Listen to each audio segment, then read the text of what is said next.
Vande Bharat train দাঁড়িয়ে আছে।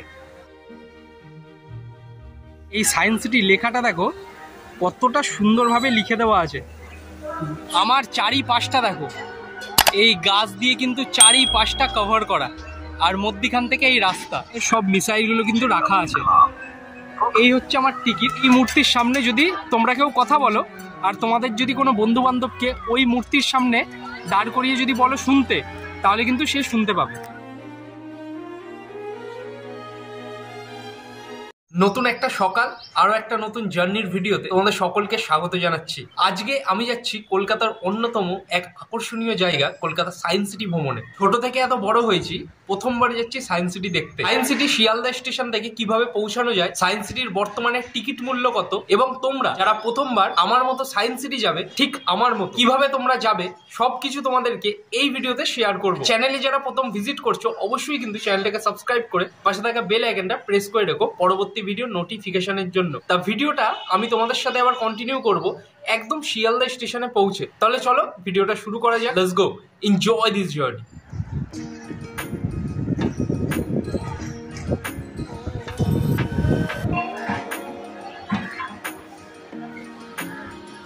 দুপুর 1:10 আর এই মুহূর্তে আমি পৌঁছে গেছি শিয়ালদা রেলওয়ে স্টেশন। এইবারে আমার শিয়ালদা স্টেশনের সাউথ ডিভিশনের দিকে যেতে হবে, আর ওখান থেকে যে কোনো একটা সাউথের ট্রেন ধরে আমাকে পৌঁছাতে হবে পার্ক সার্কাসে। এইবার তোমাদের একটা কথা বলে দিই, তোমরা কিন্তু বিধাননগর স্টেশন থেকেও কিন্তু সায়েন্স সিটি যেতে পারবে। বিধাননগর স্টেশনের বাইরে বাস স্ট্যান্ড আছে, ওইখান থেকে সায়েন্স সিটি যাওয়ার কিন্তু অ্যাভেলেবেল বাস থাকে। কিন্তু শিয়ালদা থেকে যদি পার্ক সার্কাস হয়ে আমি যাই, তাহলে বিধাননগরের তুলনায় এখানে সময়টা একটু কম পড়বে। সেই কারণে আমি তোমাদের প্রেফার করব তোমরা শিয়ালদা হয়ে যাবে, তোমাদের কিন্তু সুবিধা হবে। তা চলো সাউথ ডিভিশনের দিকে যাওয়া যায়।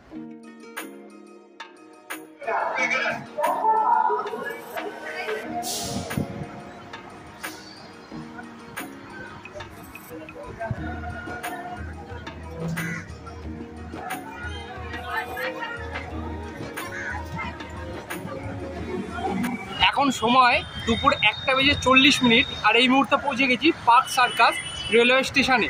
এইখান থেকে আমি ধরবো বাস, আর বাস ধরে আমি পৌঁছাবো একদম সায়েন্স সিটির সামনে। এইবার আমি তোমাদের দেখিয়ে দিচ্ছি 2 নম্বর প্ল্যাটফর্মে আমি ট্রেন থেকে নেমেছি। কোন দিক থেকে এলে তোমরা এই ব্রিজটা পাবে। এই যে প্ল্যাটফর্মটা দেখতে পাচ্ছ, এইটা হচ্ছে পার্ক সার্কাসের 2 নম্বর প্ল্যাটফর্ম। এই প্ল্যাটফর্ম দিয়ে তোমাদের কিন্তু এগিয়ে আসতে হবে, মানে যেই ট্রেন তোমরা ধরবে, ট্রেনটা যেই দিকে যাবে ওই দিকেই তোমাদের এগিয়ে আসতে হবে। এই প্ল্যাটফর্ম শেষ করেই তোমরা কিন্তু এই ব্রিজ পাবে। এই ব্রিজ দিয়ে উঠলেই সামনে বাস পেয়ে যাবে তোমরা এই ব্রিজের ওপর থেকে। আর শিয়ালদা থেকে পার্ক সার্কাস পর্যন্ত আমার লোকাল ট্রেনে ভাড়া পড়েছে মাত্র 5 টাকা।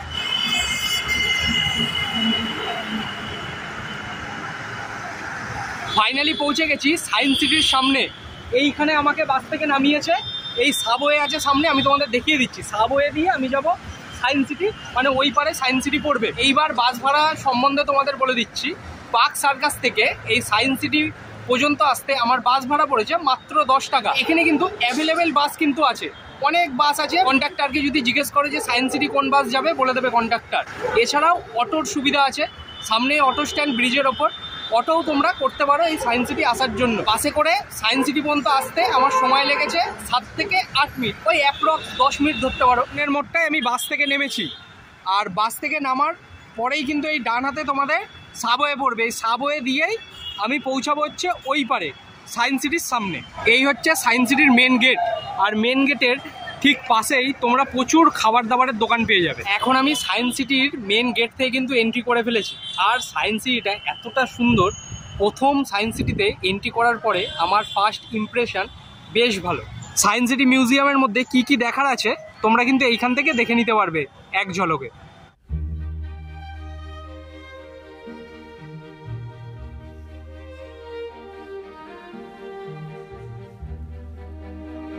সায়েন্স সিটির ভেতর দেখো কত সুন্দর সুন্দর ফুলের গাছ কিন্তু এখানে রাখা আছে, বসার জায়গাও আছে পর্যটকদের জন্য এখানে। আর এইটা হচ্ছে সায়েন্স সিটির টিকিট কাউন্টার। তা সায়েন্স সিটিতে টিকিট কেটে নিয়েছি, এই হচ্ছে আমার টিকিট। টিকিট মূল্য হচ্ছে 65 টাকা। এইবারে টিকিটের আর একটা মূল্য কিন্তু আছে, সেটা তোমাদের সাথে ডিসকাস করে দিচ্ছি। তোমরা যদি এখানে রোপওয়ে করো, তোমাদের কিন্তু আরও 65 টাকা দিতে হবে। মানে রোপওয়ের জন্য 65 টাকা, এমনি জেনারেল এন্ট্রির জন্য হচ্ছে 65 টাকা। এইখান থেকে সব বিজ্ঞান প্রযুক্তির যত জিনিসপত্র, যত কিছু কার্যকারিতা আছে সব কিছু কিন্তু এখানে তুলে ধরা হয়েছে। তা তোমাদের দেখাচ্ছি, দেখো একদম টিকিট কাউন্টার থেকে এন্ট্রি করার পর কতটা সুন্দর সায়েন্স সিটি। ঠিক হচ্ছে টিকিট কাউন্টার, এখান থেকে জাস্ট এন্ট্রি করার পরেই সায়েন্স সিটিটা দেখো, কি দারুণ লাগছে সায়েন্স সিটিটা। ভেতরের সৌন্দর্য জাস্ট অন্য লেভেলের। ভেতরে এই সায়েন্স সিটি লেখাটা দেখো কতটা সুন্দরভাবে লিখে দেওয়া আছে, সব দিকে কিন্তু ফুল দিয়ে ঘেরা আর মাঝখানে এই সায়েন্স সিটিটা লেখা। সামনে রবীন্দ্রনাথ ঠাকুরের এই ছবিটা তোমরা দেখতে পাচ্ছ, এইটা যখন আবার সামনে থেকে দেখব একদম পাশ থেকে, তখন কিন্তু বোঝা যাবে না যে এইটা কার ছবি। দেখো এই সাইড থেকে যখন দেখবো ছবিটা, এখান থেকে কিন্তু কিচ্ছু বোঝা যাবে না যে কারুর একটা ছবি আছে। তা বিজ্ঞান যে কতটা সুন্দর সেটা এই সায়েন্স সিটিতে এলে উপলব্ধি করা যাবে। দেখো এখান থেকে আবার ছবিটা আস্তে আস্তে বুঝতে পারবে। কি দারুণ! এইটাও একটা বিজ্ঞান প্রযুক্তির কার্যকলাপ। এইরকম মিউজিয়ামের তোমরা যেখানে যাবে সেখানে এরকম বিজ্ঞান দেখতে পাবে। তার জন্যই এই মিউজিয়ামের নাম হচ্ছে সায়েন্স সিটি। এতদিন ট্রাভেল করছি, তোমাদের এখনো পর্যন্ত বন্দে ভারতের জার্নিটা শেয়ার করিনি। যেখানে এতদিন বন্দে ভারতের জার্নি শেয়ার করিনি, সায়েন্স সিটিতে এসে তোমরা কিন্তু বন্দে ভারতের ফিলটা নিতে পারবে। এই হচ্ছে বন্দে ভারত ট্রেন দাঁড়িয়ে আছে, নাম হচ্ছে টেগর পার্ক স্টেশন। এই দেখো সবাই কিন্তু বসছে পর্যটকরা। তা এখন উঠে পড়েছি এই বন্দে ভারত ট্রেনের মধ্যে। তাই এর জন্য কিন্তু আলাদা কোনো চার্জ লাগে কিনা আমি ঠিক জানি না, তবে উঠে তো পড়েছি। যদি ট্রেন ছাড়ে তোমাদেরকে এই পুরো মিউজিয়ামটা ঘুরে দেখাতে পারবো। এটাই হচ্ছে বন্দে ভারত এই ট্রেনের টিকিট কাউন্টার। এই ট্রেনে তোমরা যদি ট্রাভেল করতে চাও তাহলে কিন্তু তোমাদের টিকিট করতে হবে। টিকিট মূল্য মাথা পিছু 25 টাকা করে। আর সায়েন্স সিটির ভেতরে এখানেও কিন্তু তোমরা নেসক্যাফে পেয়ে যাবে। এরকম ছোট ছোট খাবার দাবারের কিন্তু অনেক স্টল আছে, ভেতরেও আছে আইসক্রিমের দোকান থেকে শুরু করে আরও অনেক দোকানপাট তোমরা পাবে। টাইম স্পেন্ড করার জন্য কতটা প্লেস করে দেওয়া আছে দেখো। এখন আমি পৌঁছে গেছি এই সায়েন্স সিটির ভেতরে মিসাইল পার্কের সামনে। এইবারে আমি তোমাদের একটা ছোট্ট ইনফরমেশান দিয়ে দিচ্ছি। যারা ভাবছো বাইরে থেকে খাবার দাবার নিয়ে সায়েন্স সিটির ভেতরে তোমরা এন্ট্রি করতে পারবে কি না, তাদের জন্য বলবো হ্যাঁ করতে পারবে। বাইরে থেকে খাবার দাবার নিয়ে তোমরা সায়েন্স সিটির ভেতরে বসে যে কোনো জায়গায় খেতে পারবে, সেই জন্য কোনো নিষেধাজ্ঞা নেই। এইখানে অ্যারো দিয়ে মার্ক করা আছে মিসাইল পার্কটা কোন দিকে। এই হচ্ছে মিসাইল পার্ক। আর সামনে যে স্ট্যাচুটা দেখতে পাচ্ছ, এনার নাম হচ্ছে স্যার এপিজে আব্দুল কালাম, যার অবদান আমাদের ভারতবর্ষের জন্য অপরিসীম। মিসাইল পার্ক সম্বন্ধে এইখানে কিন্তু সব কিছু দেওয়া আছে, সব মিসাইলগুলো কিন্তু রাখা আছে। আর এইখানে কিন্তু সব সময় এই মিসাইলগুলোর সম্বন্ধে এখানে কিন্তু অ্যানাউন্সমেন্ট করা হচ্ছে, কোন মিসাইল কোন কাজে লাগতো, কে তৈরি করেছিলেন এবং কাদের সাথে যুক্ত হয়ে এই মিসাইলগুলো বিভিন্ন জায়গায় ব্যবহার করা হতো। দেখো এই পাশেও একটা মিসাইল রাখা আছে।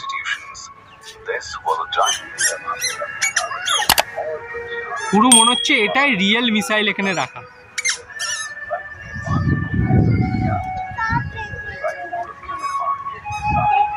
আর মিসাইল পার্কের পাশেই কিন্তু খাঁচা করে দেওয়া আছে, কিছু প্রাণী এখানে রাখা আছে। এই খাঁচার মধ্যে কত পায়রা রাখা আছে।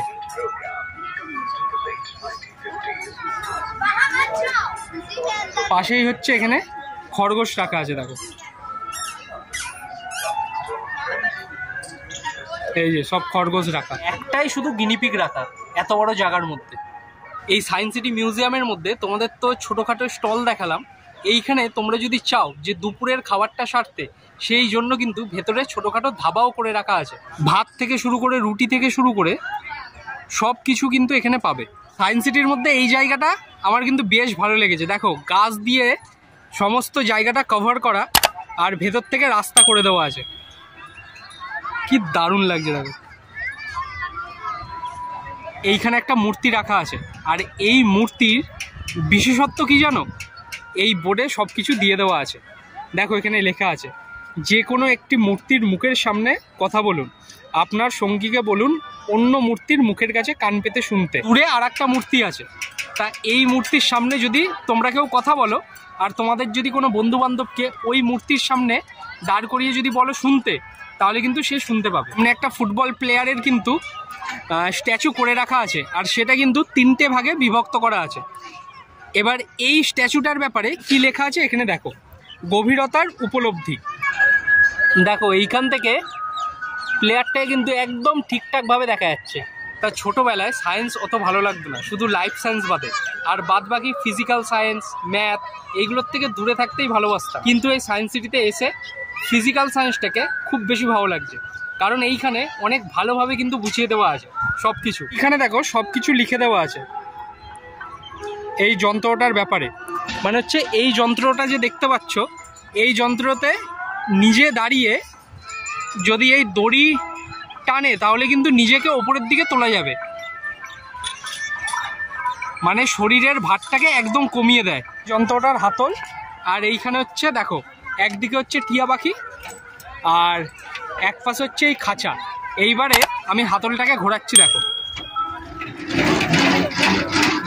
দেখো পুরো দেখে মনে হচ্ছে যে টিয়া পাখিটা খাঁচার মধ্যে আছে।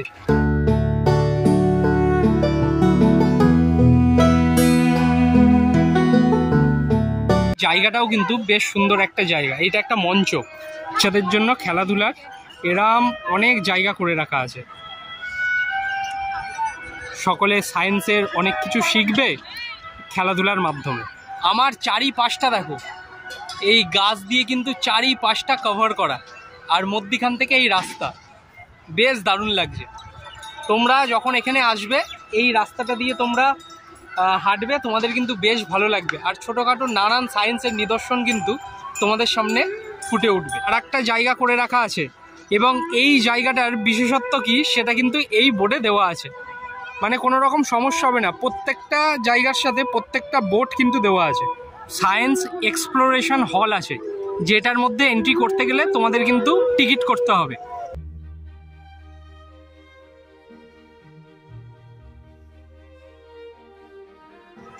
আর এখানে এলেই দেখতে পাবে বন্দে ভারত ট্রেন লাইন ছাড়াই কিন্তু রাস্তার ওপর থেকে যাচ্ছে।